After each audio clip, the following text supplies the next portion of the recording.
नमस्कार, आप देख रहे हैं सौदा आपका। मैं हूं प्रियंका संभव और हमारा फोकस अभी रहने वाला है कमोडिटी बाजार के ओपनिंग सेशन पर। तो जैसे खुलेंगे कमोडिटी बाजार के एक्सपर्ट से हम समझेंगे कि किन लेवल्स पर रहनी चाहिए आपकी नजर।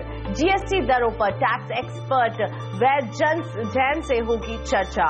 जोरदार कमाई का तत्काल ट्रेड आइडिया थोड़ी ही देर में। सेमी भौमिक रहने वाली हमारे साथ आज जो बताएंगे कि निफ्टी में कैसे आप बनाएं दमदार स्ट्रैटेजी। स्मॉल कैप कॉर्नर का सारा एक्शन, छोटे शेयर कहां लगा रहे हैं ऊंची छलांग। नतीजों पर इंटेलेक्ट डिजाइन के मैनेजमेंट से होगी बात और सुमित बकड़िया के साथ एफएनओ बाजार में बनाइए स्ट्रैटेजी। आपके शेयरों पर प्रकाश कावा देंगे फटाफट सलाह 10:57 से। लेकिन सबसे पहले हम लोग करते हैं कमोडिटी बाजार का।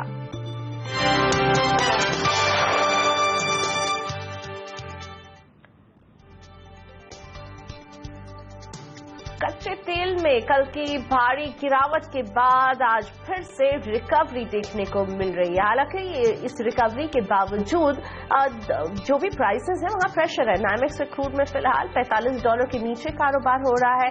वहीं अगर ब्रेंट के दाम पर नजर डालें तो $47 के भी नीचे ब्रेंट में कारोबार हो रहा है। ओपेक की लगातार रिकॉर्ड प्रोडक्शन और मांग में सुस्ती बने रहने से कच्चे तेल की कीमतों में और गिरावट का अनुमान अभी भी लगाया जा रहा है, यानी हम इनको और भी नीचे आते हुए देख सकते हैं। इस बीच ग्लोबल मार्केट में सोना $1300 पर बना हुआ है। हालांकि इसके ऊपर बार बार मुनाफा वसूली हावी हो जा रही है। अमेरिका में आज नॉन फार्म पेरोल डेटा जारी होगा, इस पर पूरे बाजार की नजर टिकी हुई है। वहीं चांदी में करीब ½ % के निचले लेवल्स पर कारोबार हो रहा है। बेस मेटल्स में एल्यूमिनियम, जिंक करीब 5 साल और कॉपर करीब 3 महीने के ऊपरी स्तर पर कारोबार कर रहे हैं। एग्री कमोडिटी में सोयाबीन में दबाव है। अमेरिका में इसमें पिछले 10 हफ्ते की सबसे बड़ी वीकली गिरावट देखने को मिली है। भारतीय कमोडिटी बाजार खुल गए हैं। क्रूड आपकी स्क्रीन पर 2991 का भाव ऑलमोस्ट ½ % की बढ़त के साथ क्रूड MCX फिलहाल कारोबार कर रहा है खुलते के साथ ही। तो क्रूड में हम मजबूती के साथ शुरुआत देख रहे हैं। लेकिन सोना 30,443 पर है। ₹44 की कमजोरी सोने में देखने को मिल रही है। शुरुआती कारोबार में सोना और चांदी दोनों ही कमजोर नजर आ रहे हैं। चांदी में भी दबाव 43,000 के आसपास यहां पर कारोबार हो रहा है। नेचुरल गैस ₹187.80 के साथ ओपन होता हुआ यहां पर मजबूती देखने को मिल रही है। बेस मेटल्स में कॉपर ₹331.05 के साथ दबाव के साथ शुरुआत होते हुए एल्यूमिनियम में भी आज दबाव के साथ ही शुरुआत हो रही है। लेड ₹138.80 के साथ खुल रहा है, यहां पर भी दबाव। पूरे बेस मेटल्स में हम देख रहे हैं लाल निशान में शुरुआत होते हुए। निकिल में भी वही प्रेशर दिख रहा है और जिंक भी आज दबाव के साथ ही खुलते हुए ₹164.60 के साथ। एग्री कमोडिटीज में सोया ऑयल यहां पर हम देख रहे हैं आज शुरुआत हो रही है गिरावट के साथ। सोयाबीन में भी दबाव ₹6 का ₹3081 के साथ खुलता हुआ सोयाबीन। क्रूड पाम ऑयल में भी दबाव ₹518 के साथ शुरुआत। लेकिन सरसों एक कमोडिटी है जो फिलहाल हरे निशान में एक लंबे ब्रेक के बाद नजर आ रही, क्योंकि सभी जगह दबाव हुआ और सीड में भी आज हम लाल निशान पर ही शुरुआत होते हुए देख रहे हैं। मसालों में टर्मिक में हम देख रहे हैं बढ़त, जीरे में भी आज बढ़त ही अभी तक दर्ज हो रही है। हमारे साथ अब जुड़ रहे हैं 2 एक्सपर्ट, एसएसजी फाइनेंस के प्रियंक उपाध्याय और हेम सिक्योरिटीज की आस्था जैन। नमस्ते, आप दोनों का स्वागत है। प्रियंक, पहले आपसे, कच्चा तेल $45 के भी नीचे है, इसमें दबाव बढ़ता जा रहा है, क्या करें और गिरावट बढ़ने के आसार नजर आ रहे हैं क्या यहाँ से? देखिए, हमने एक स्टीप फॉल देखा है फ्रॉम ऑलमोस्ट अराउंड 51 से अभी ये कमोडिटी 45 के नीचे आ गई है। अभी it's coming near the supports 42.5 से लेके 42, ये एक स्ट्रॉन्ग सपोर्ट रेंज रहनी चाहिए। तो यहाँ से डाउन साइड मुझे लिमिटेड दिखती है, मे बी अनदर $1 और सो, बट वहाँ से एक हम sharp pull back on the higher side expect कर सकते हैं। घरेलू मार्केट में भी ये सपोर्ट्स अराउंड 2900 के आसपास के स्ट्रॉन्ग सपोर्ट्स रहने चाहिए। वहाँ से एक बार हम पुल बैक एक्सपेक्ट कर सकते हैं, क्योंकि प्राइसेस भी काफी ओवरसोल्ड है and it's approaching a strong support zone. Priyank, साथ ही में सोना मजबूती से $1300 को होल्ड कर रहा है। घरेलू बाजार में आप अभी क्या असर देख रहे हैं और क्या व्यू है फिलहाल?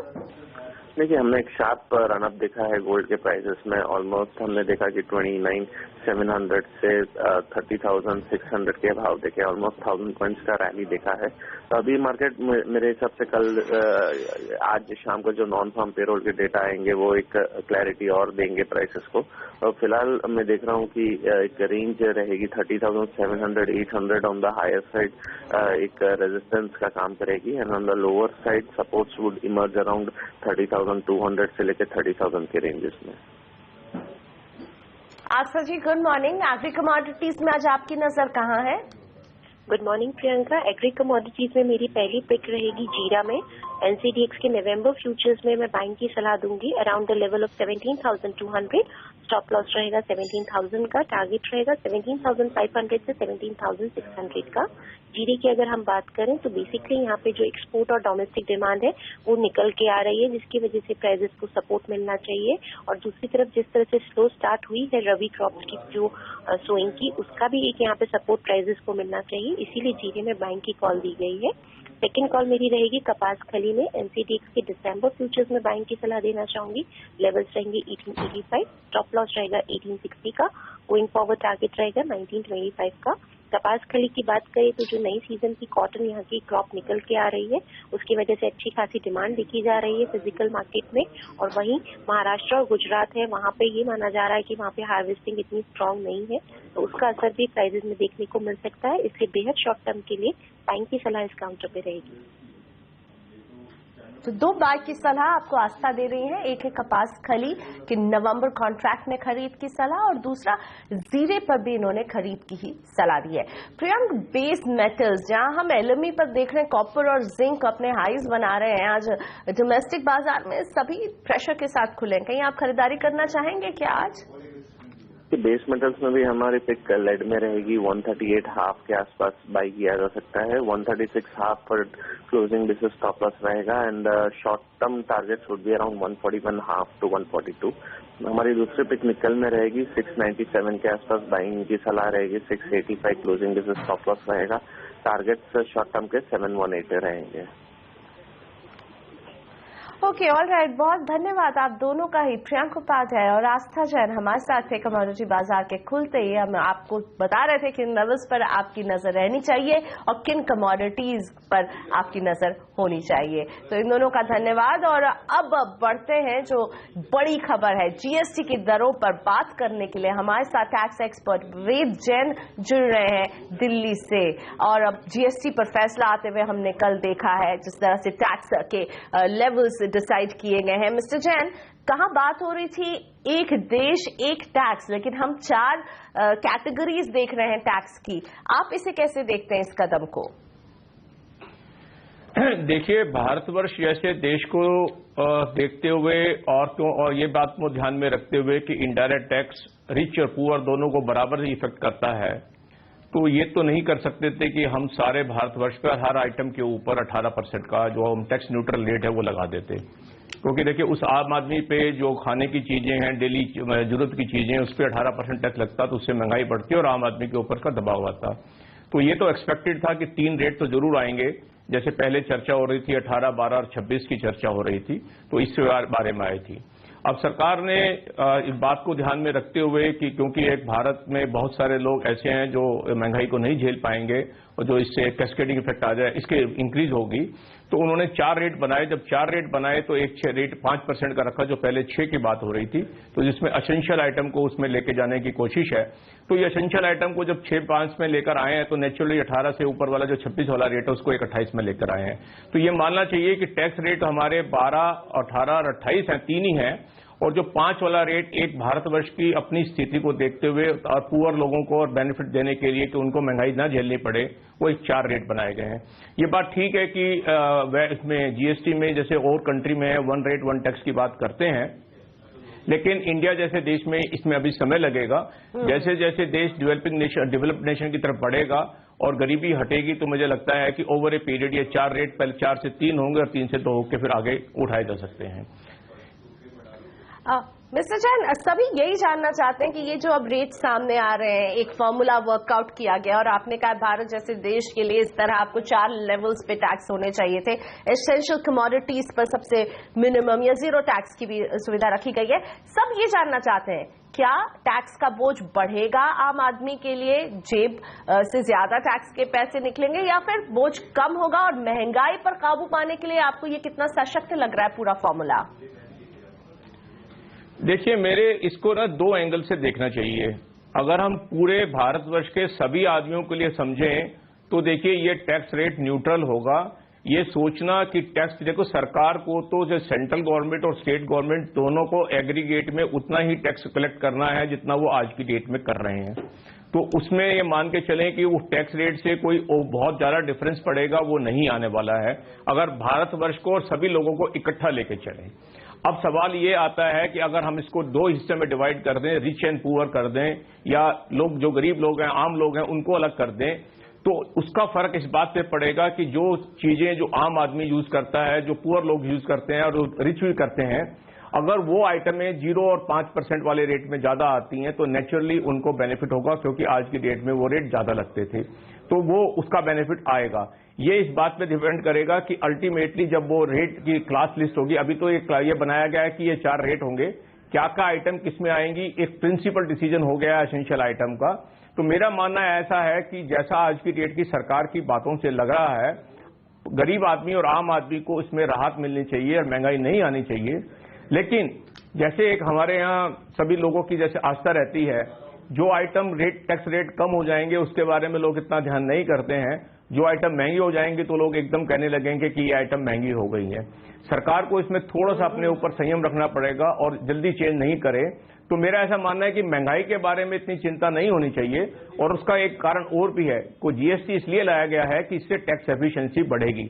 जो चेन ब्रेक होती थी जिससे टैक्स अवेजन होता था और जो नहीं कलेक्शन होती थी, तो ऐसा मानना है कि अगले 5 सालों में ये टैक्स चेन कंप्लीट हो जाएगी। जीएसटी आने के बाद टैक्स की कलेक्शन इंप्रूव कर जाएगी। टैक्स की कलेक्शन इंप्रूव कर जाएगी तो सरकार के टैक्स रेट में हो सकता है बाद में कुछ और मॉडिफिकेशन कंसेशन आ जाए। साथ ही साथ अब सवाल ये उठता है कि हमारा देश जीएसटी रेडी कितना है? क्या इंफ्रास्ट्रक्चर तैयार है? क्या 1 अप्रैल 2017 की डेडलाइन मीट करने के लिए हम तैयार हैं? उसमें मेरा ये मानना पड़ेगा जो कि सरकारी तंत्र है, मशीनिज्म है, तो मैं मानता हूं कि स्टेट एंड सेंट्रल गवर्नमेंट को तो काफी दिन से कोशिश में लगे हुए हैं, उन्होंने तो काफी कोशिश की है। चैलेंज जो आज की डेट में 2 लोगों को आएगा वो है ट्रेडर्स, इंडस्ट्रियलिस्ट और कंज्यूमर। देखिए, कंज्यूमर को तो आज की डेट में भी ये सस्पेंस है कि उसकी क्या चीज महंगी होगी और क्या सस्ती होगी उसे नहीं पता है, और जो ट्रेडर्स है उसके लिए भी ये पता नहीं है कि क्या उसे करना है, कौन सा सिस्टम यूज करना है, क्या प्रणाली यूज करनी है। कंप्यूटराइजेशन लार्ज स्केल पे होगा, नेटवर्किंग लार्ज स्केल पे होगी। ये मान के चलना कि सारे भारतवर्ष में ओवरनाइट ये 2 या 3 महीने के पीरियड में ये आ जाएगा, ये अपना आप में चैलेंज है। ट्रेनिंग है, अकाउंटेंट चाहिए, प्रोफेशनल की जरूरत पड़ेगी, उसके लिए उनको सिस्टम अडॉप्ट करने की, ट्रायल करने की वो काफी समय लगेगा। तो क्योंकि ये भी स्टेक होल्डर हैं, हम 3 स्टेक होल्डर मानने चाहिए, एक स्टेक होल्डर नहीं है कि सेंट्रल और स्टेट गवर्नमेंट। कल जो फैसला किया है वो सेंट्रल और स्टेट ने मिलकर किया, दोनों ने, कि हमारे राजस्व बचा रहे, टैक्स बचा रहे, तो ये रेट मानते हैं। अब इसके इम्प्लीकेशन आएंगे ट्रेडर के ऊपर, इसके इम्प्लीकेशन आएंगे कंज्यूमर के ऊपर, तो समय उनको भी देना चाहिए और एक रीजनेबली समय देना चाहिए। इंफ्रास्ट्रक्चर सिर्फ केंद्र और सेंट्रल सरकार का, राज्य सरकार का नहीं है। इंफ्रास्ट्रक्चर इंडस्ट्री व्यापारी जिनको कंप्लायंस करना है, लॉजिस्टिक्स वालों को कंप्लायंस करना है, उनको भी रीजनेबली टाइम देना पड़ेगा। तो मेरा कई हैं यहाँ पर। बेजैन जी, बहुत शुक्रिया हमारे साथ जुड़ने के लिए। तो चुनौतियां भी कई बाकी हैं। एक जैसा बेजैन पॉइंट कर रहे थे, गुड्स की कैटेगरी में क्या क्या आएगा, ट्रेडर्स के लिए किस तरह से होगा, और आज जिस पर चर्चा होने वाली जीएसटी बैठक में क्रॉस एम्पावरमेंट, डुअल टैक्सेस पर बात करने वाले हैं आज, और इस पर रहेगी हमारी नजर। लेकिन फिलहाल वक्त है एक छोटे से ब्रेक का, भी हाजिर हो रहे हैं। ब्रेक के बाद सौदा आपका मैं आपके लिए जोरदार कमाई का तत्काल ट्रेड आइडिया और सिमी भौमिक के साथ समझेंगे निफ्टी में क्या करें आप आगे।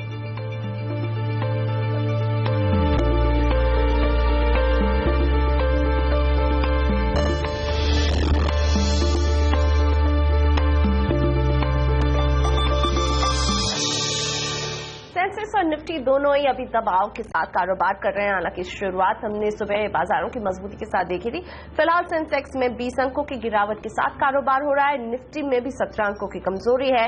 मिड कैप 161 अंकों से कमजोर और बैंक निफ्टी में करीब 47 से 48 अंकों की कमजोरी नजर आ रही है। सौदा आपका में आज मेरे साथ हैं सिमी भौमिक.com की Simi Bhowmik. Simi, good morning. Nifty में आप क्या कॉल अभी देंगी? 8470 के आसपास हम निफ्टी को देख रहे हैं। प्रेशर नजर आ रहा है ब्रॉडर मार्केट में। एडवांस डिक्लाइन रेशियो डिक्लाइंस की तरफ नजर आ रहा है। अभी निफ्टी में क्या करें?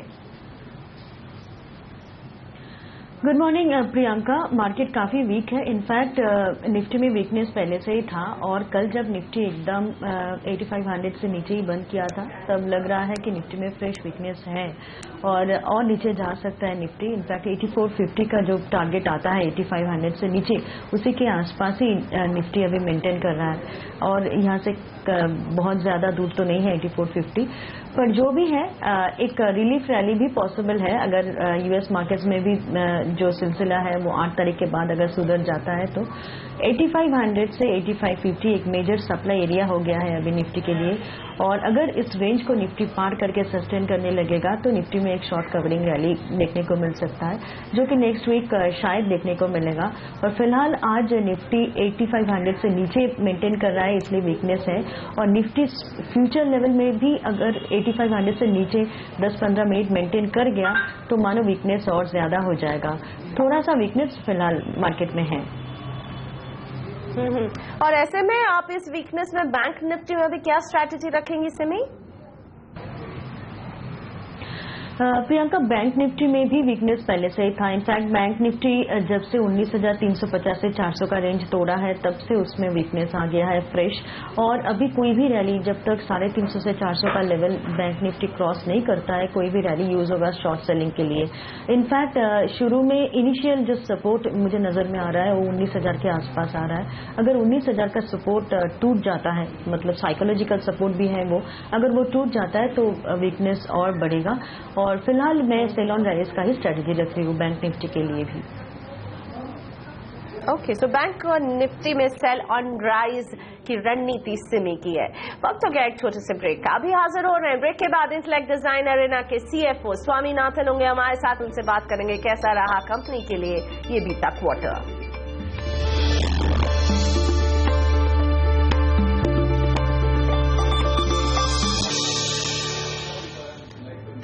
Welcome back. आप देख रहे हैं सौदा आपका और मेरे साथ इंटेलेक्ट डिजाइन अरीना के CFO स्वामीनाथन जी जुड़ गए हैं और कंपनी ने पेश किए अपने नतीजे। मिस्टर स्वामीनाथन, आपसे पहला सवाल, जो नंबर सामने नजर आ रहे हैं, थोड़ा सा दबाव प्रेशर नजर आ रहा है, क्या ये एक वीक क्वार्टर रहा है आपके लिए और किस वजह से यहाँ इन नंबर्स में प्रेशर नजर आ रहा है?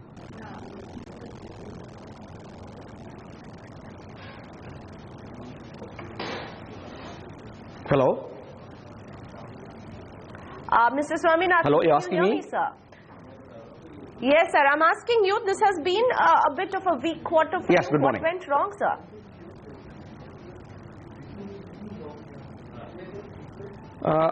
I wouldn't call it a weak quarter. Obviously, would have preferred to have the quarter to be a little better, but for a couple of deals got delayed. But we are able to deliver a growth of about 14.7%. on a quarter-on-quarter in a volatile market. We are reasonably happy. Obviously, would have been happier had we got a couple of deals more done. So growth-wise, revenue, we are able to deliver a growth of 14.7% in an environment where there's a lot of volatility. Sir, dollar revenue में एक slippage नजर आ रहा है जिसकी वजह Brexit भी है, जिसका असर काफी कंपनी को झेलना पड़ा है। तो किस तरह का स्लिपेज रहा है अगर हम इसे Q2 से कंपेयर करें तो डॉलर रेवेन्यू में?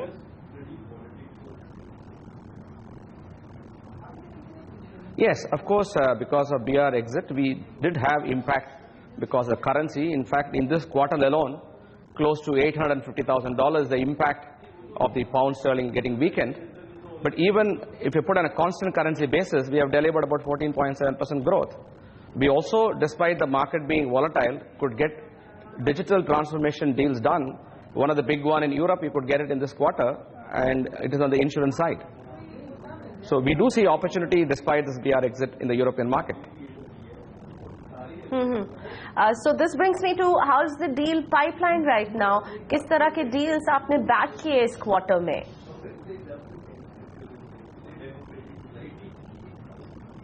The deal pipeline बहुत अच्छा है. Compared to last quarter, we also made further improvements.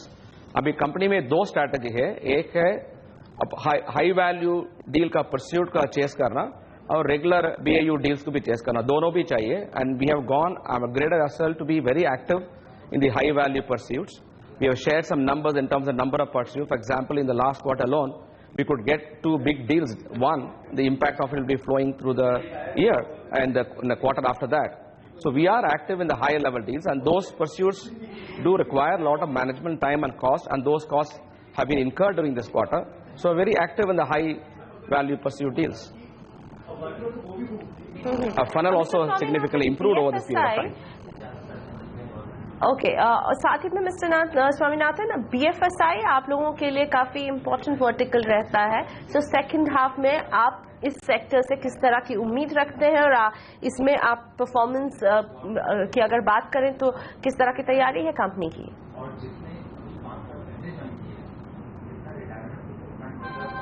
Actually, see, BFSI, the way we are structured under 4 lines of business. We are active in the global consumer banking, the global transaction banking, risk and treasury management, as well as insurance. So we have inbuilt mechanism because we are structured and wide range of products. We are able to handle the volatility better and not constituted by one product doing well or not doing well. Therefore, the plethora of product line we have, a presence across 4 LOBs, give us a strength. Despite the volatility, we are able to deliver growth. So we are structured that way by design. और इसी के साथ धन्यवाद आपका mister Swaminathan, हमारे साथ intellect design arena के CFO. इस क्वार्टर के रिजल्ट्स पर इनसे हो रही थी बातचीत. लेते हैं एक छोटा सा ब्रेक यहाँ पर. ब्रेक के बाद FNO बाजार में बनाइए स्ट्रैटेजी. सिमी भौमिक हमारे साथ जुड़ी हुई है और इनके साथ जुड़ेंगे चॉइस ब्रोकिंग के सुमित बगड़िया. और आगे आपके लिए है ट्रेडर्स हॉटलाइन.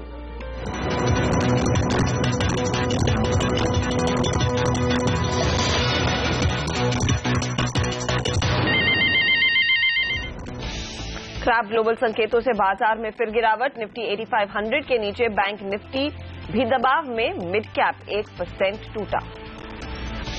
GST दर तय होने से चमका ITC. टैक्स दरें ज्यादा बढ़ने की आशंका खत्म.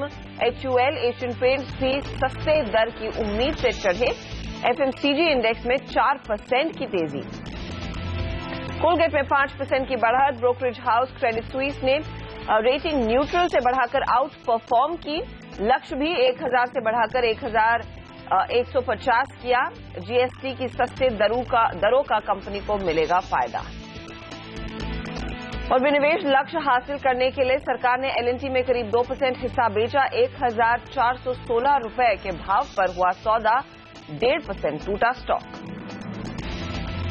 टाइटन यूनाइटेड ब्रूरीज के नतीजे आज. टाइटन का मुनाफा 30% बढ़ने का अनुमान. वहीं यूनाइटेड ब्रूरीज में मजबूत नतीजों की उम्मीद.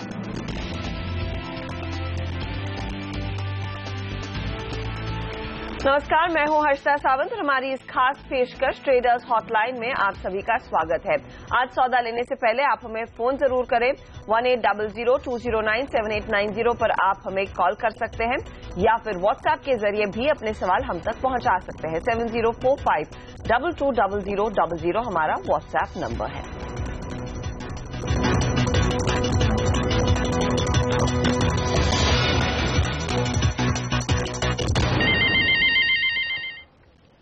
और भारतीय बाजारों में बिकवाली का दबाव बरकरार है.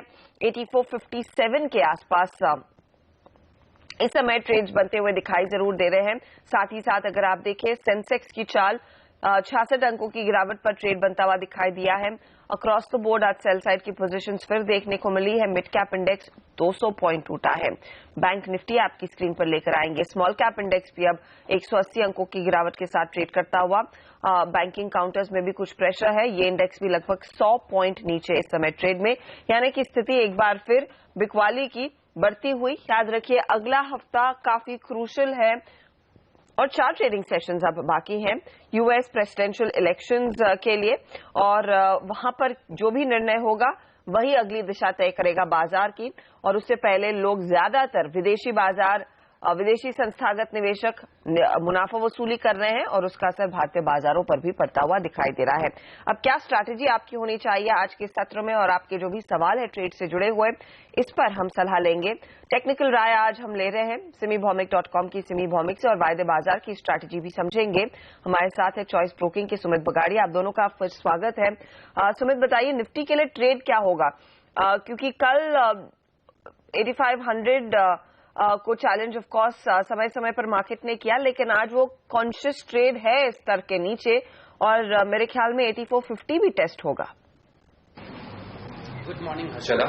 वेल यस एब्सोल्युटली, मार्केट्स ने फिलहाल अभी तो ब्रेकडाउन दिया हुआ है। 8400 जो मेजर एक क्रूशियल सपोर्ट के तौर पे खड़ा था, उसके नीचे हमने क्लोजिंग भी देखी है, उसके नीचे हमने वीकनेस भी देखने को मिल गया है, और अभी 8450 का भी लेवल टेस्ट हो रहा है, और वो भी टूटने के इस पे ही है। मुझे ऐसा लगता है कि इमीडिएटली हमें 8450 टूटते ही 8400 तक के लेवल्स हमको निफ्टी के अंदर देखने को मिल सकते हैं। तो ट्रेडिंग के लिहाज से अगर प्रेजेंट लेवल से कोई 30-40 पॉइंट का या 20-30 पॉइंट का पुल बैक आता है तब सेल करें, क्योंकि अभी ऑलरेडी एकदम सपोर्ट के पास है और लोअर लेवल्स पे है। तो यहां से 8480 8490 के आसपास जब मिलता है तो एक सेल का व्यू लेके काम करना चाहिए। ऊपर में 8550 बेस्ट स्टॉप लॉस है कैरी ओवर पोजीशंस के हिसाब से, और अगर इंट्राडे का किसी ने स्टॉप लॉस लगाना है तो 8510 इंट्राडे स्टॉप लॉस होना चाहिए, और कैरी ओवर के हिसाब से 8550 स्टॉप लॉस होना चाहिए।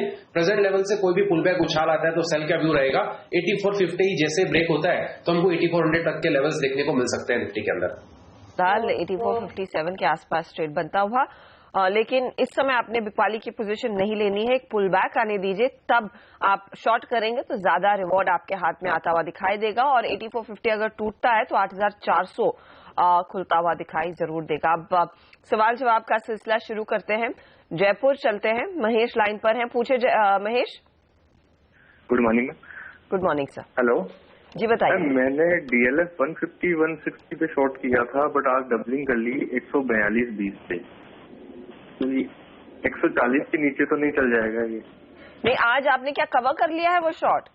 नहीं, आज मैंने बाइंग में आ गया, डबल कर लिया, 142.20 पे डबलिंग कर ली। ओहो, 141 पर तो आ चुका है।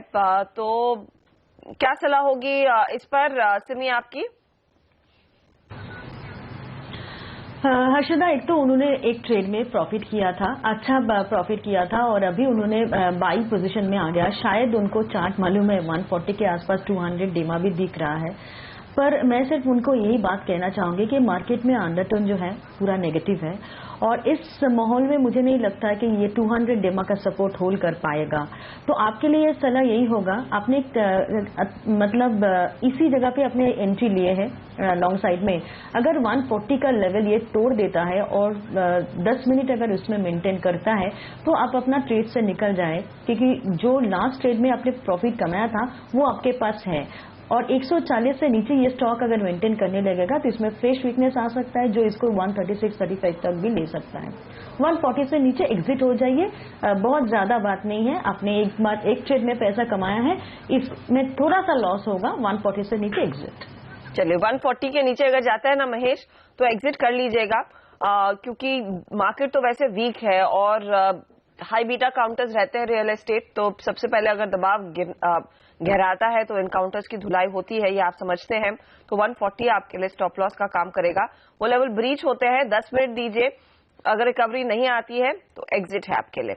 अगला सवाल ले लेते हैं मारुति पर अमित सिन्हा का। पूछे अमित।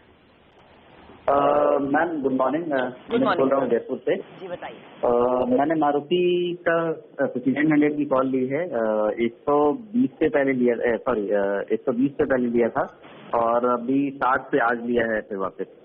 तो एवरेज आउट मैं कर रहा हूँ, 4 लॉट है मेरे पास, 90 के हिसाब से आ रहा है ये, तो मुझे होल्ड करना चाहिए या फिर आप जैसा बताएं। मारुति 5900 की कॉल, और ये देखिए वायदे बाजार में 5734 पर ट्रेड करता हुआ काउंटर दिखाई दे रहा है। कैश मार्केट में 5720, तो थोड़ा सा आउट ऑफ द मनी जरूर है, लेकिन अब क्या सलाह होगी सुमित आपकी इस पर? देखिए, जब तक ये 5800 के ऊपर था मारुति, तब तक ये अच्छा था। 5800 के नीचे जैसे ही आ चुका है तो थोड़ा सा वीक हो चुका है। अभी इमीडिएटली इसके अंदर जो सपोर्ट देखने को मिल रहा है वो है 5590 5600 के लेवल्स के आसपास। आई थिंक एक बार प्रेजेंट लेवल से हमको 5600 तक के लेवल्स देखने को मिल सकते हैं मारुति के अंदर। अगर मेरे हिसाब से यहाँ से कोई पुल बैक आता है तो एक बार निकल जाएंगे तो बेटर रहेगा, क्योंकि मार्केट्स भी वीक लग रहे हैं और मार्केट्स अगर गिरेंगे तो ऑटो, बैंकिंग और रियल्टी ये सब स्टॉक्स ज्यादा गिरने चाहिए, क्योंकि इन्होंने बहुत अच्छा मूव दिखाया हुआ है, तो प्रॉफिट बुकिंग भी हैवी रहेगी। तो मारुति एकदम हायर लेवल्स पे इन्होंने बाय किया हुआ है। तो मेरे हिसाब से अगर यहाँ से थोड़ा सा पुल बैक आता है 5750 या 5780 तक का, तो वहां पे एक बार निकल जाएंगे तो ज्यादा बेटर रहेगा। और क्योंकि इमीडिएटली एक बार टोन खराब दिख रहा है मारुति के, और देयर इज अ पॉसिबिलिटी कि हमको 5600 या फिर 5550 तक के भी लेवल्स देखने को मिल सकते हैं। तेजी मारुति के अंदर तभी आएगी जब ये दोबारा 5800 के ऊपर क्लोजिंग देने में सक्षम होगा। जब तक ये 5800 के ऊपर क्लोजिंग नहीं देता है तब तक मारुति एक बार वीक बन चुका है, तो पुल बैक में निकलने की सलाह रहेगी इस कॉल से इनको। चलिए, तो यहाँ से आप एग्जिट की तैयारी में रहिएगा, क्योंकि 5800 के ऊपर अगर टिकता है, क्लोज करता है, तभी फिर से वो तेजी और रफ्तार बनती हुई दिखाई देगी, वरना ये काउंटर स्लाइड कर रहा है, अब दबाव के घेरे में आ रहा है। अनिल कुमार दिल्ली से लाइन पर है, पूछे अनिल। अनिल, आपको अपने टीवी का ऑडियो ना थोड़ा कम करना होगा, वरना आपकी आवाज मुझ तक पहुंच नहीं पाएगी, और अपना सवाल पूछिए। हेलो हेलो, पूछिए अपना सवाल अनिल। JSW स्टील का है, किस प्राइस पर? 1725 पे ले रहे। तेजी की है? हाँ जी। सिमी, क्या सलाह होगी? मेटल्स में तो हमने देखा था पिछले कुछ दिनों में चमक है, लेकिन इनका जो कॉस्ट प्राइस है काफी ऊंचा है। 1725 पर इन्होंने तेजी की, आज स्टॉक 1600 के नीचे खड़ा है। देखिए, मुझे लगता है कि ये स्टॉक आपको थोड़ा सा और लॉस देने वाला है। ये स्टॉक 1600 का लेवल कल तोड़ दिया था और अभी भी 1600 से नीचे ही अगर मेंटेन कर रहा है, तो मुझे लगता है कि इसमें फ्रेश वीकनेस आने लगा है और एक करेक्शन इसको 1580 से नीचे अगर ये स्टॉक मेंटेन करेगा तो इसमें और 100 पॉइंट का भी करेक्शन आ सकता है। तो 1610 1620 तक का कोई रैली अगर आपको मिलता है तो एग्जिट कीजिए, और आपको 1580 से नीचे अगर ये स्टॉक फिसलते हुए दिखे तो मुझे नहीं लगता कि इसको होल्ड करना चाहिए, आपको निकलना ही पड़ेगा, क्योंकि ये स्टॉक वीक है और करंट लेवल से नहीं 1580 से नीचे 100 पॉइंट का करेक्शन इसमें पॉसिबल है।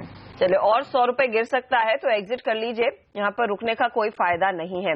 एजे धर का सवाल लेते हैं हैदराबाद से। इन्होंने हमें 2 सवाल भेजे हैं व्हाट्सएप के जरिए। LIC हाउसिंग के 2 लॉट है, 581 की परचेज है ये, और ग्लेनमार्क भी इन्होंने 973 पर खरीदा है। सुमित, आपकी राय मैं लेना चाहूंगी। पहले LIC housing. Harshada, LIC housing फिलहाल वीक हो गया है। पिछले 3 दिनों में हमने एक अच्छा खासा ऊपरी लेवल से दबाव देख लिया है। 580 से स्टॉक ऑलमोस्ट 540 के लेवल्स के आसपास आ चुका है, और जो इसके इमीडिएट सपोर्ट थे 545 वो लेवल्स ब्रेक हो गए और उसके नीचे ट्रेड कर रहा है। अब ये चार्ट्स के ऊपर देखते हुए ये लग रहा है कि ये स्टॉक इमीडिएटली हमको 525 या फिर शायद देयर इज अ पॉसिबिलिटी कि हमको 510 के लेवल्स भी देखने को मिल सकते हैं। आई थिंक इसमें एग्जिट कर लेना बेटर होगा। अगर पुलबैक मिलता है तो इनको थोड़ा लॉस कम हो सकता है। पुलबैक अगर यहां से आता है तो 542 544 के लेवल्स तक आ सकता है। मेरे हिसाब से इसमें एग्जिट कर लेना चाहिए तो ही ज्यादा बेटर होगा। सिमी, ग्लेनमार्क 2 लॉट 973 की जो खरीद है उस पर क्या सलाह होगी आपकी? जी हर्षदा, फिलहाल तो वीक ही है और मुझे लगता है कि इसमें फ्रेश वीकनेस आ सकता है। 900 का सपोर्ट था, वो सपोर्ट टूटेगा तो मुझे लगता है कि मेजर सपोर्ट जो है 870 के आसपास है, वो सपोर्ट तक ये स्टॉक आ सकता है। शॉर्ट टर्म चार्ट में वीकनेस है, एक बार के लिए तो एग्जिट करना ही बेहतर है। तो यहाँ पर भी एग्जिट करने की सलाह। आज वैसे भी फार्मा कंपनियों की धुलाई हो रही है, तो निकल लीजिए इस काउंटर से। दीपक राजकोट से लाइन पर है, पूछे दीपक। हाँ अर्पिता जी, आपको नए साल की शुभकामनाएं। आपको भी सब बताइए, कहाँ निवेश किया है? सवाल है एसीसी का 710 रुपये के भाव पर। और अर्पिता जी, मैं 1 मिनट लूंगा आपसे निफ्टी में बात करने के लिए।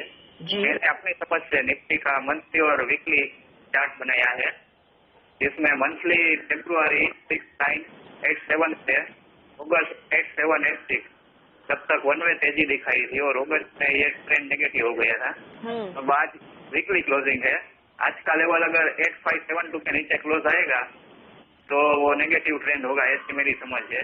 तो इस पे एक दूसरी या प्रदीप से 2:30 बजे चार्ज में अगर मिल जाए तो अच्छा रहेगा। ठीक है, नहीं, आप जो कह रहे हैं निफ्टी 8572 के नीचे क्लोज होता है तो ट्रेंड और भी कमजोर होगा, ये दूसरे जानकार भी कह रहे हैं इनफैक्ट, लेकिन कितने डाउनसाइड की अपेक्षा आपको है? आप चार्ट क्योंकि पढ़ रहे हैं दीपक, तो बताइए आपने क्या देखा है चार्ट पर? 8572 के नीचे आज की क्लोजिंग आती है तो लेवल खुल जाएगा 8088 और उसके नीचे क्लोज आता है तो 7750। ओके, तो डीपर करेक्शन के पूरे आसार यहाँ पर दिख रहे हैं। आपने लेकिन एसीसी में तेजी की हुई है इस बीच, राइट? हाँ, एसीसी का कॉल लिया है ना 1600 का? एसीसी में तेजी, स्टॉक वाइज तेजी की है मैंने, निफ्टी में नेगेटिव। ओके, इस पर इनफैक्ट सुमित मैं आपकी राय लेना चाहूंगी। निफ्टी का ट्रेंड वीक है, वो सबको दिख रहा है। एसीसी पर इन्होंने लेकिन लॉन्ग की पोजीशन ली है, कॉल लिया है 1600 का और ये 10 रुपए के आसपास की खरीद है। आज देखिए ये 7 रुपए 40 पैसे पर ट्रेड कर रहा है, क्या सलाह होगी? और कैश मार्केट में 1500 पर आ चुके हैं भाव। देखिए कैश मार्केट में 1503 के आसपास का भाव चल रहा है और सीमेंट के सभी स्टॉक्स में हमको ऊपरी लेवल से एक दबाव देखने को मिल रहा है। एसीसी के अंदर स्पेसिफिकली अगर हम बात करेंगे तो 1490 के नीचे अब अगर ये दोबारा आता है तो ये वीक हो जाएगा और उसके बाद हमें इसमें और करेक्शन देखने को मिलेगी, जिसके अंदर 1450 1420 तक के लेवल्स हमको एसीसी के अंदर देखने को मिल सकते हैं। एसीसी में तेजी ऊपर में 1530 का लेवल ब्रेक होने के बाद देखने को मिलेगी। अगर ऊपर में 1530 का लेवल ब्रेक होता है तो ये 1600 का कॉल जो इन्होंने ले रखा है इसके अंदर प्रॉफिट मिलने की पॉसिबिलिटी बहुत हाई हो जाएगी और जहां तक मेरा रीडिंग है प्रॉफिट इनको मिल जाएगा। अभी फिलहाल ये पोजीशंस को होल्ड करें, 1490 का स्ट्रिक्ट स्टॉप लॉस लगा लें। 1502 के आसपास का अभी भाव चल रहा है, स्पॉट लेवल्स के हिसाब से ये लेवल्स है। 1490 के नीचे निकल जाने की सलाह रहेगी 1600 के कॉल में। जब तक 1490 ब्रेक नहीं होता तब तक होल्ड करके चला जा सकता है। चलिए, आपके लिए सलाह। ऑल द बेस्ट दीपक इस ट्रेड में। समीर बत्रा का सवाल ले लेते, गाजियाबाद से लाइन पर है, पूछे समीर। मैम मेरे पास 3 लॉट है बजाज फाइनेंस के 17 रुपए के एवरेज पर। ठीक है, तो ये 1100 की कॉल है? 1100 की कॉल है। 1100 की कॉल है, देख लेते हैं आज 1100 की कॉल कहां पर है। 7 रुपए 55 पैसे। सुमित क्या सलाह होगी अब? Harshada, Bajaj finance right? Bajaj finance पे सवाल पूछा है ना? जी जी। देखिए बजाज फाइनेंस के अंदर भी हमको पिछले 7 दिनों के अंदर ऊपरी लेवल से एक वन वे दबाव देखने को मिल रहा है और 1150 से स्टॉक एक वन साइड करेक्शन मोड में आ चुका है। 997 इसका प्रेजेंट लेवल्स चल रहा है। 985 का इसका फाइनल सपोर्ट है। अगर 985 या 980 टू बी वेरी प्रिसाइज ये लेवल्स अगर ब्रेक हो जाते हैं तो बजाज फाइनेंस के अंदर और वीकनेस देखने को मिलेगी, जिसके अंदर स्टॉक 880 या फिर 850 तक के भी लेवल्स दिखा सकता है। स्ट्रिक्ट स्टॉप लॉस लगा ले 980 का, अगर उसके नीचे चला जाता है तो निकल जाने की सलाह रहेगी। अदरवाइज यहां से अगर पुलबैक मिलता है तो इनको 1030 तक का पुलबैक या 1050 तक का पुलबैक देखने को मिल सकता है, वहां पर भी एग्जिट की ही सलाह होगी। एट प्रेजेंट 980 का स्टॉप लॉस, उसके नीचे ये वीक हो जाएगा। इसी के साथ वक्त हो रहा है एक छोटे से ब्रेक का। भारतीय बाजार में आज फिर दबाव देखने को मिल रहा है। मिड कैप काउंटर्स की ज्यादा धुलाई, ये 200 पॉइंट नीचे है इंडेक्स। 8457 के आसपास निफ्टी दिखाई दिया था, फिलहाल 8463 के लेवल देखने को मिल रहे हैं। हम लेंगे एक ब्रेक, आगे आपको बताएंगे कौन से ट्रेड्स आपको लेने चाहिए इस बाजार में जहां पर इंडेक्स पर दबाव साफ दिखाई दे रहा है। बने रहिए सीएनबीसी आवाज के साथ।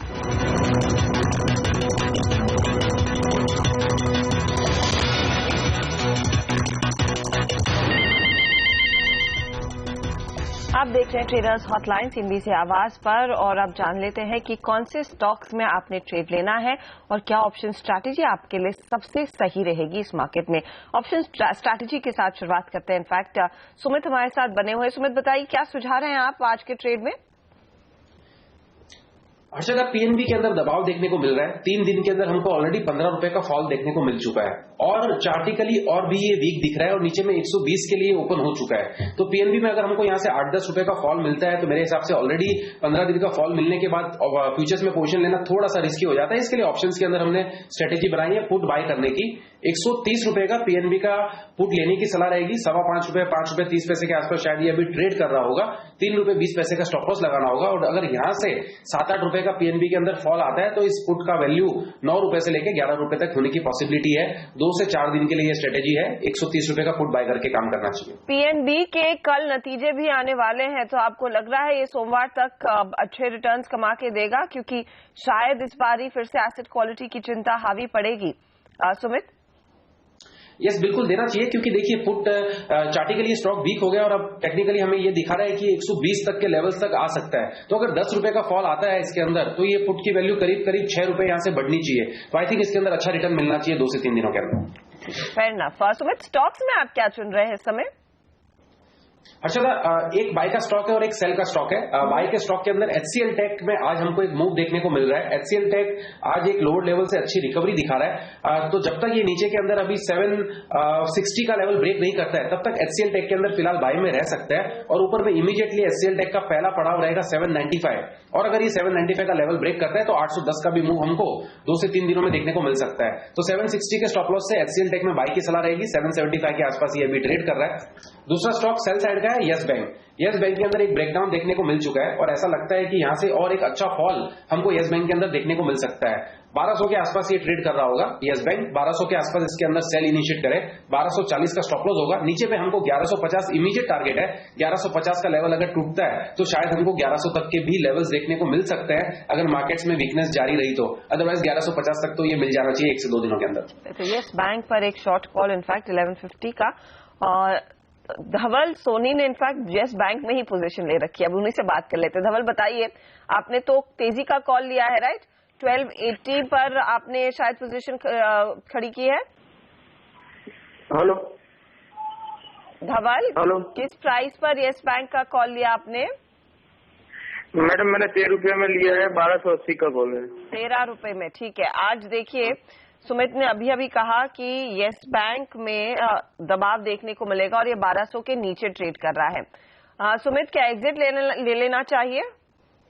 यस, बिल्कुल हर्षदा, एक बार एग्जिट ले लेना चाहिए, क्योंकि यस बैंक के अंदर भी अगर आप देखेंगे तो 8-9 दिन से वन वे हमको 1300 के लेवल से दबाव देखने को मिल रहा है। और कल का लो जैसे ही ब्रेक होगा यस बैंक के अंदर तो 40 से 50 रुपए का फॉल हो सकता है, इंट्राडे के अंदर ही देखने को मिल जाए। कल का लो है 1190, वो ब्रेक होने के चांसेस बहुत ज्यादा है, क्योंकि 1192 के आसपास ये ट्रेड कर रहा है। स्पॉट लेवल्स में बता रहा हूं, जैसे ही 1190 का लेवल ब्रेक होगा तो 1150 1140 तक के लेवल्स हमको देखने को मिल जाएंगे। ऊपर में 1235 1240 के ऊपर ये सस्टेन होगा तो ही तेजी देखने को मिलेगी। मार्केट में वीकनेस देखने को मिल रही है, इसलिए इनको सलाह यही रहेगी कि बेटर रहेगा तो बेटर है अगर ये निकल जाएंगे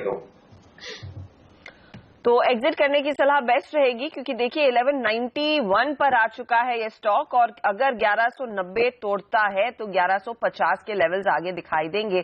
तो एग्जिट कर लीजिए फिलहाल उस कॉल से। और 1190-95 के आसपास इस समय ट्रेड कर रहा है। बात करते करते काउंटर दबाव में आ रहा है। हम लेंगे इसी के साथ एक छोटा सा ब्रेक, आगे कुछ और सवालों के जवाब और साथ ही सिमी भौमिक की पिक्स भी।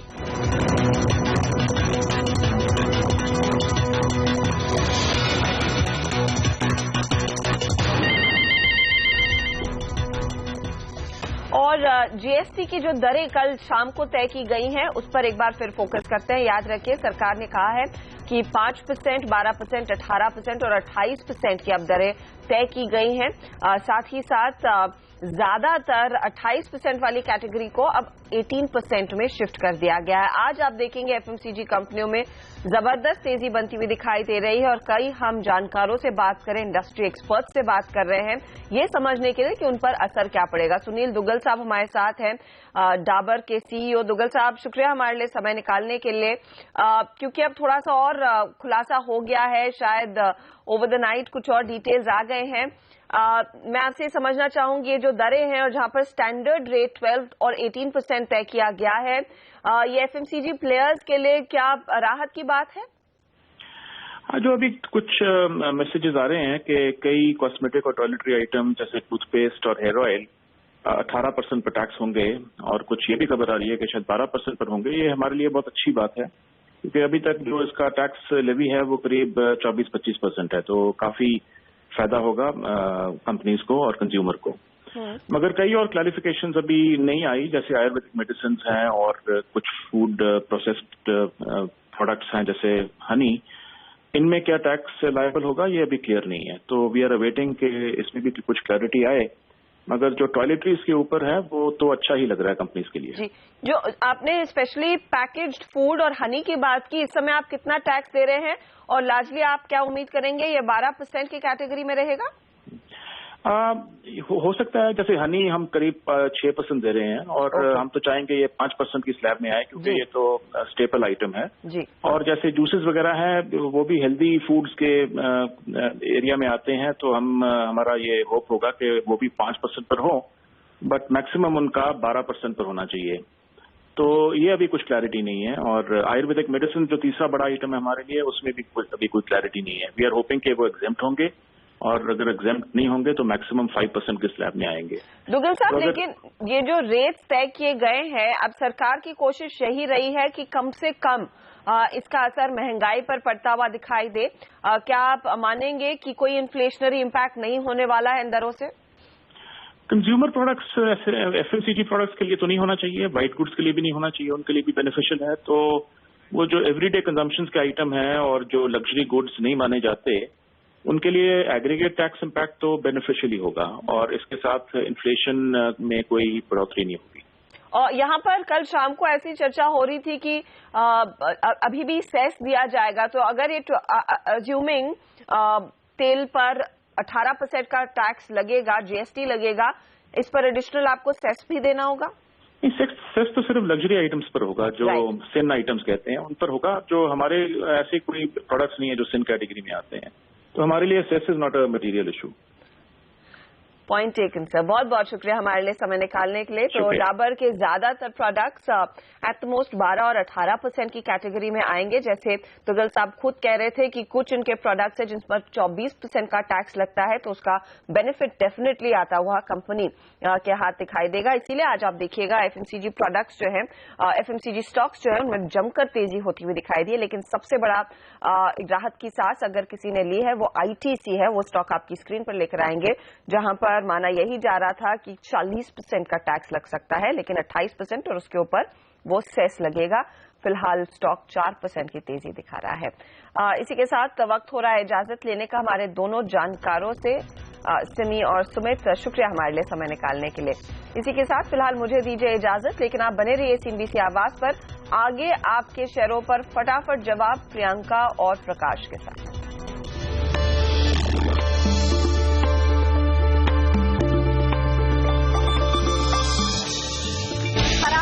संकेतों से बाजार में गिरावट, निफ्टी 8,500 के नीचे, बैंक निफ्टी भी दबाव में, मिड कैप 1% टूटा। जीएसटी दर तय होने से चमका आईटीसी, टैक्स दरें ज्यादा बढ़ने की आशंका खत्म। एचयूएल एशियन पेंट्स भी सस्ते दर की उम्मीद से चढ़े। एफएमसीजी इंडेक्स में 4% की तेजी। कोलगेट में 5% की तेजी। ब्रोकरेज हाउस क्रेडिट सुइस ने रेटिंग न्यूट्रल से बढ़ाकर आउट परफॉर्म की, लक्ष्य भी 1000 से बढ़ाकर 1,150 किया। जीएसटी की सस्ती दरों का कंपनी को मिलेगा फायदा। विनिवेश लक्ष्य हासिल करने के लिए सरकार ने एलएनटी में करीब 2% हिस्सा बेचा। 1,416 रुपए के भाव पर हुए सौदे, 1.5% टूटा एलएनटी। और टाइटन यूनाइटेड ब्रूअरीज के नतीजे आज। टाइटन का मुनाफा 30% बढ़ने का अनुमान, वहीं यूनाइटेड ब्रूअरीज में मजबूत नतीजों की उम्मीद।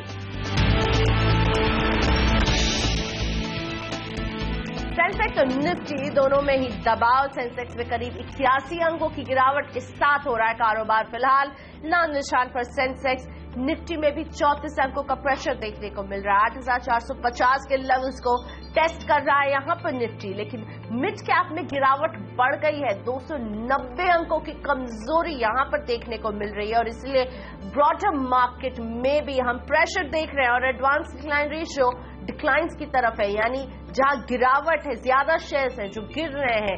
1,439 शेयर हैं जहां पर दबाव दिख रहा है, और इनके मुकाबले केवल 163 शेयर हैं जो आगे बढ़ रहे हैं। और हम बैंक निफ्टी में भी अब प्रेशर बिल्टअप होते हुए देख रहे हैं। 85 अंकों का दबाव यहां पर है। तो दबाव कहां से आ रहा है? Sun Pharma, doctor Reddy's, Lupin, Hindalco, ये तमाम काउंटर्स हैं जो प्रेशर के साथ कारोबार कर रहे हैं। और अब फार्मा पैक में स्पेशली हम देख रहे हैं सिप्ला में भी आज दबाव के साथ ही कारोबार हो रहा है। और बढ़त आ रही है एफएमसीजी स्पेस से। जीएसटी में जिस तरह की दरों को अब एक फॉर्मूला सामने आ गया है और एक 4 लेवल के दर भी फिक्स कर दिए गए हैं, कल हमने देखा है। और इसके बाद हम देख रहे हैं एफएमसीजी स्पेस में उछाल। आईटीसी, एचयूएल लीड कर रहे हैं बढ़त वाले शहरों में।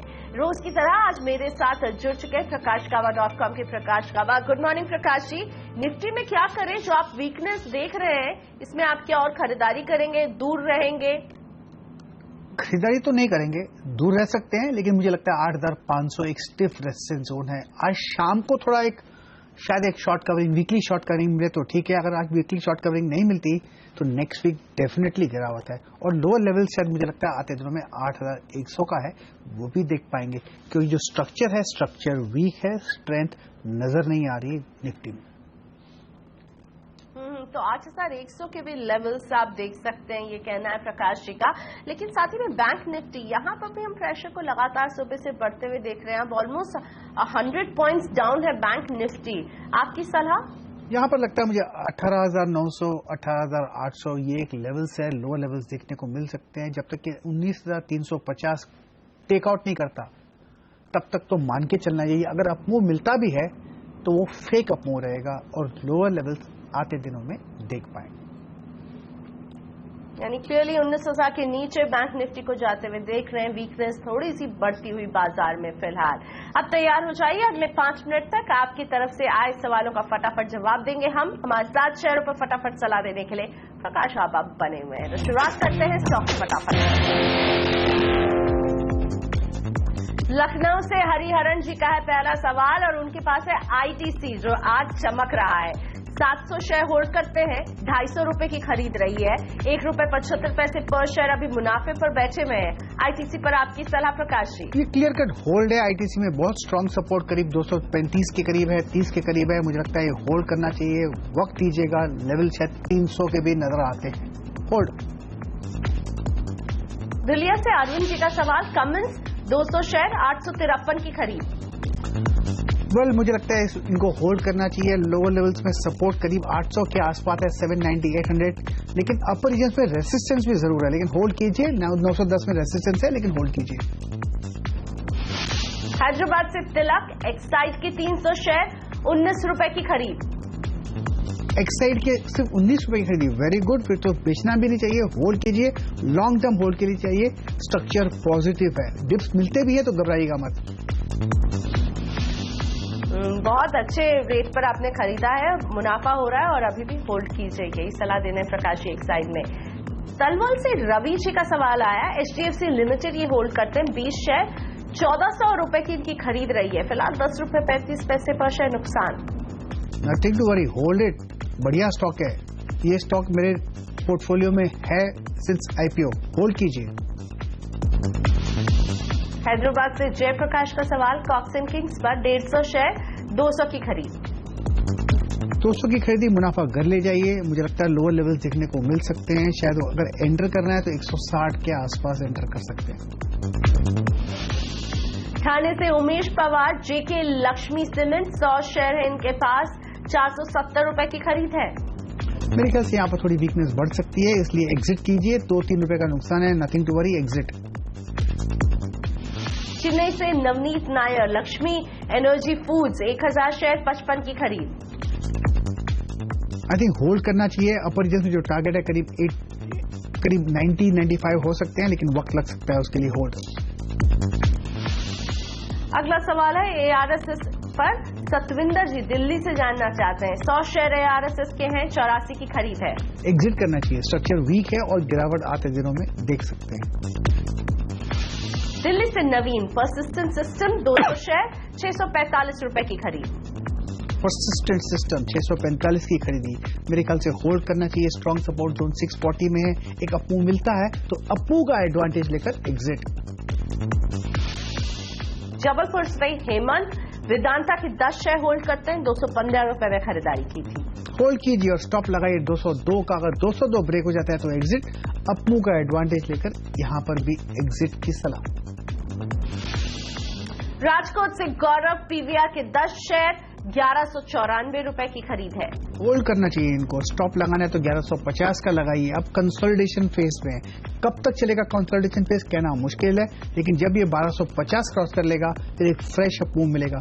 बेसिकली स्ट्रक्चर पॉजिटिव है, इसीलिए होल्ड।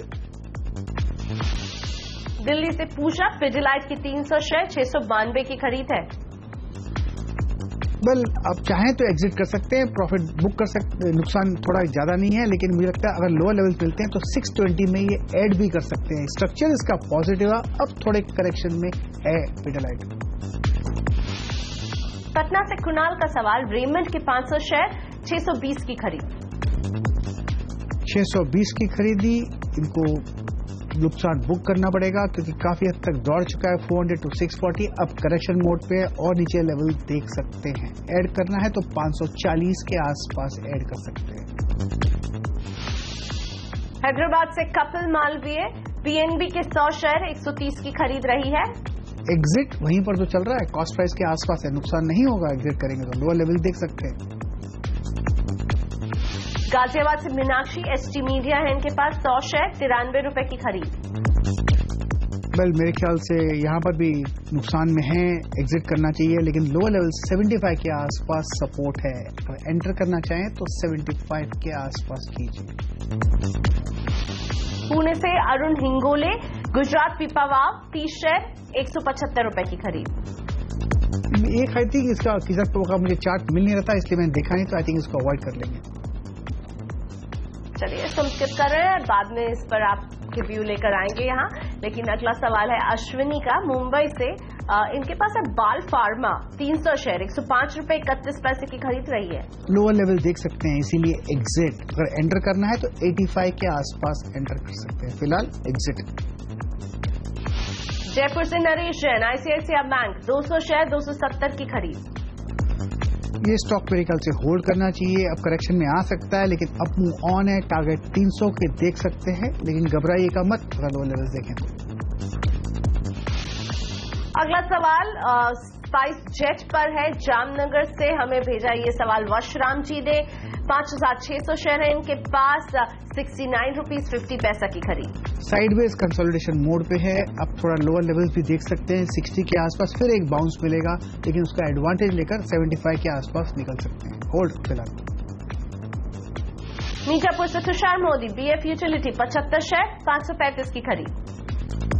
मेरे ख्याल से इनको एग्जिट करना चाहिए, स्ट्रक्चर में थोड़ी वीकनेस आ चुकी है। लोअर लेवल देख सकते हैं, अगर एंटर करना है तो 440 के आसपास चेक कीजिएगा।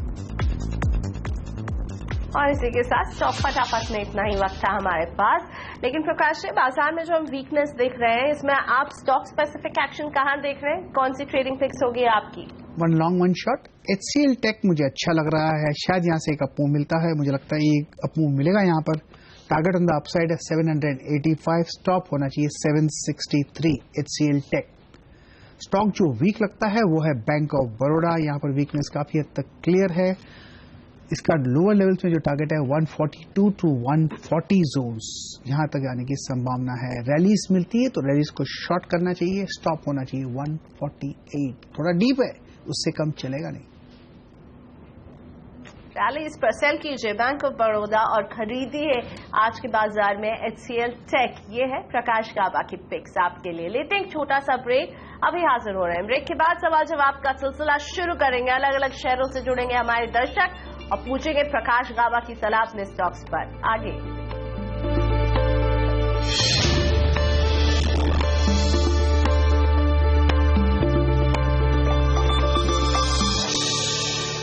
महिंद्रा हॉलिडेज ने अच्छे नतीजे जारी किए हैं।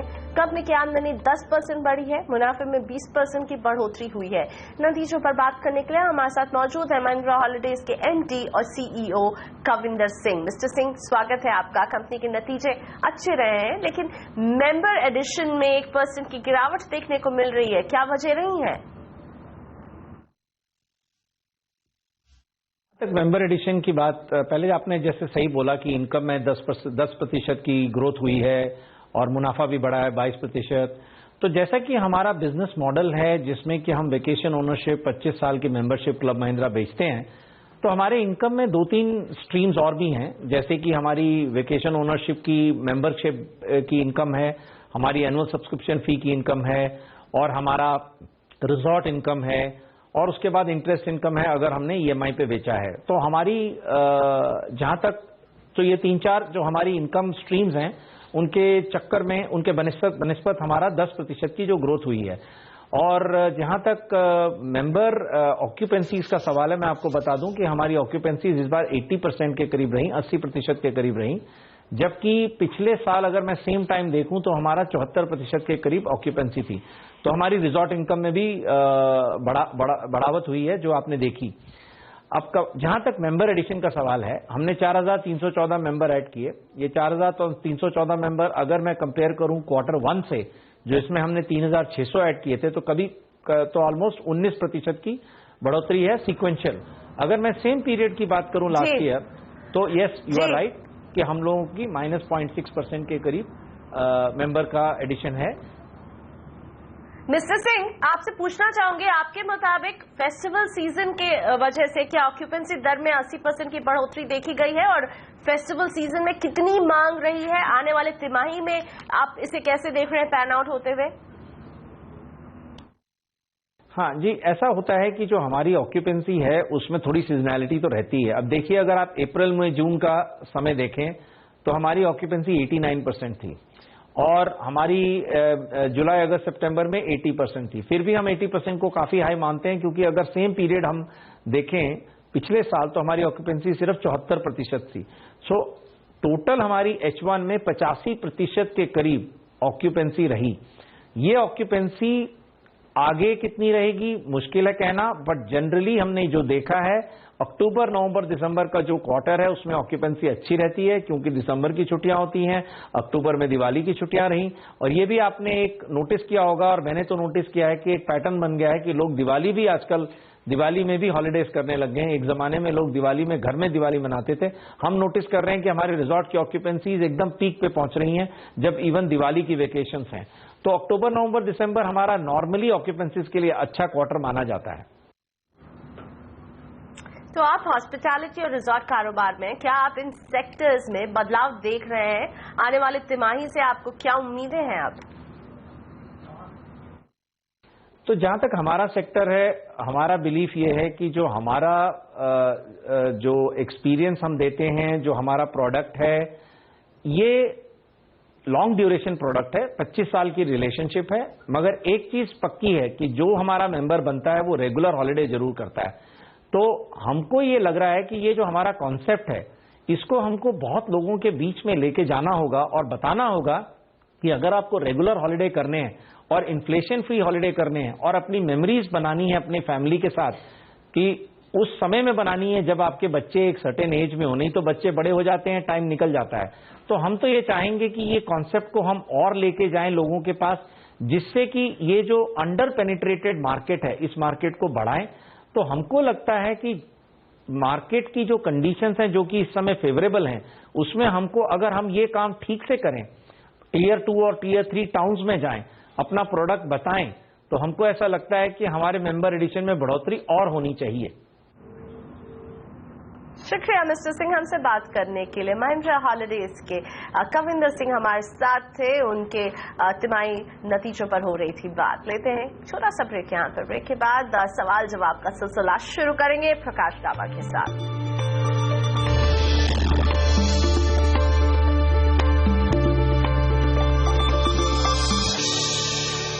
Welcome back. आप देख रहे हैं आपका सहारनपुर से युग चड्डा मेरे साथ फोन लाइन पर है अपने सवाल के साथ। नमस्ते युग जी, बताइए कौन सा शेयर है आपके पास? Good morning ma'am. मेरे पास HCC के 200 शेयर है, 37.65 के, और ये होटल इंडिया डे के पर थे मैम, और एक CF के हैं 200 शेयर 61 के भाव पर। इसके बारे में बताइए मैम। HCC के बारे में पूछा, दूसरा स्टॉक कौन सा बताया आपने युग जी? RCF कितना और किस प्राइस पर? 61 के भाव पर थे। ओके, 61 के भाव पर। नजरिए आपकी छोटी अवधि का या लंबी अवधि का, दोनों में? मैम RCF में तो 1.5 साल हो गए हैं, और HCC में इंटरडे के लिए एचसीसी पर इंट्राडे के लिए नजर है, कैसा दिखता है टेक्निकल चार्ट पर आपको प्रकाश जी? एचसीसी और आरसीएफ 1.5 साल से ये होल्ड कर रहे हैं, 61 रुपए की खरीद रही है। एचसीसी का जो स्ट्रक्चर है पॉजिटिव है, लगता है लोअर लेवल में बॉटम आउट हो चुका। ये स्टॉक इंट्राडे के लिए नहीं है, इनको medium term to long term hold करना चाहिए। टारगेट करीब मुझे 50, 55, 60 नजर आते हैं, लेकिन उससे वक्त लगेगा, इसलिए इनको भूल जाना चाहिए इंट्राडे और होल्ड कीजिए। रही बात राष्ट्रीय केमिकल फर्टिलाइजर्स की, यहाँ पर लोअर लेवल्स में सपोर्ट है, अब साइड में ट्रेड कर रहा है। एक लेवल देता हूं, उस पर ध्यान दीजिए, वो है 55 का। जब भी ये 55 का क्रॉस का हो जाएगा, टारगेट कुछ 65, 70 नजर आएंगे, लेकिन वक्त लगेगा। पेशेंस की जरूरत दोनों ही स्टॉक में है। आरसीएफ और एचसीसी दोनों पर होल्ड की सलाह प्रकाश जी की। जयपुर से वकार जी मेरे साथ फोन लाइन पर है। नमस्ते वकार जी, पूछिए अपना सवाल। नमस्ते मैम, मेरे पास में टाटा एलेक्सी है 500 शेयर, 1350 रुपए की खरीद है, और JSW स्टील है मेरे पास में 1000 शेयर, वो 1650 रुपए की खरीद है। एक स्टॉक और है, अगर उस पे BSE का शेयर है पोकड़ना, 400 शेयर है, 1100 रुपए किए हुए। ओके, और ये ट्रेडिंग के लिए लिया है, लंबी अवधि के लिए? मैम जैसा भी ट्रेड रहेगा वैसे कन्वर्ट कर लेंगे, शॉर्ट टर्म लॉन्ग टर्म। चलिए, तो प्रकाश जी आपकी सलाह चाहिए, क्या करना चाहिए? लंबा चौड़ा इनके पास ये होल्डिंग करते हैं। JSW स्टील है 1000 शेयर, टाटा एलेक्सी के इनके पास 500 शेयर है, साथ ही पोकड़ना के भी इनके पास 400 शेयर है। आपकी सलाह इन तीनों पर एक एक करके। टाटा एलेक्सी तो यहाँ पर वीकनेस नजर आ रही है, तो इसमें वीकनेस है, तो इनको लॉस बुक करना है तो कर सकते हैं, लेकिन है थोड़ी वीकनेस, 1000 के करीब शायद एक सपोर्ट मिले। दूसरा स्टॉक कौन सा बताया आपने? JSW steel. वेल यहाँ पर भी JSW स्टील, JSW स्टील का जो मूव पड़ा काफी अच्छा मूव पड़ा, 825 से 1875, इतना बढ़ने के बाद बेसिक स्ट्रक्चर पॉजिटिव है, अब करेक्टिव मोड पे है। आते दिनों में और लोअर लेवल्स देख सकते हैं, लेकिन इसका स्ट्रक्चर पॉजिटिव है। स्ट्रॉन्ग सपोर्ट जो है 1350 के हैं, तो यहाँ 200 रुपए या 300 रुपए की भी गिरावट देख सकते हैं। अगर इनका लंबा नजरिया है तो इसको होल्ड रखें। दूसरा थर्ड स्टॉक कौन सा बताया आपने? पोकड़ना बता रहे थे, 400 शेयर है, 1100 की खरीद है। हाँ, कोनाक सिंथेटिक है मेरे पास ये स्टॉक, और कोई कोंकणा तो दिखाई नहीं देता मैं BSE में, तो आई थिंक इसको स्किप कर लेते हैं। पोकड़ना POKARNA पोकड़ना, जिसके 400 शेयर होल्ड करते, 1100 की खरीद है, फिलहाल 878 पर नजर आ रहा है। टेक्निकल चार्ट आप इसकी पुल आउट कर सकते हैं सर? जी हाँ, मिल गया स्टॉक। विद स्ट्रक्चर के हिसाब से बहुत ही स्ट्रांग सपोर्ट सोर्स 720, 730 के करीब है। 1000 का लेवल क्रॉस करना पड़ेगा, जब ये 1000 का लेवल क्रॉस कर लेगा तो 1200 चला जाएगा। फिलहाल इनको होल्ड करना चाहिए, स्टॉप लगाना चाहिए 720 का। ओके, सो 720 के स्टॉप लॉस के साथ होल्ड कीजिए पोकड़ना को 1100 तक के टारगेट्स के लिए। मोगा से आशीष वर्मा। नमस्ते आशीष जी, पूछिए अपना सवाल। नमस्कार मैडम जी, मेरे पास मैडम कास्टेक टेक्नोलॉजी की शेयर है 36,000, 8 रुपए 40 पैसे में बाई किए हुए मैंने, तो क्या करना चाहिए? मेरे को 1 साल का हो गया टाइम अभी मेरे पास। ओके, और बहुत ही मामूली मुनाफा यहाँ पर करीब 43 पैसे का हो रहा है, लेकिन 36,000 शेयर है कास्टेक्स के, क्या करना चाहिए यहाँ आशीष जी को? वेल ये पेनी स्टॉक है, इसमें होना नहीं चाहिए, इनको फिर भी लकी है, 40 पैसे का मुनाफा हो रहा है। ये अगर ये स्टॉक मेरे पास होता तो मैं मुनाफा कर ले जाता, ऐसे स्टॉक में होना नहीं चाहिए। ओके, एग्जिट कीजिए कास्टेक, यही होगी सही सलाह आपके लिए। शुक्रिया प्रकाश जी, आपने वक्त निकाला हमारे शो के लिए, हमारे दर्शकों को सलाह दी। सौदा आपका में, मुझे भी यही इजाजत दीजिए। आगे कमोडिटी बाजार का सारा एक्शन कमोडिटी राउंडअप पे। नमस्कार।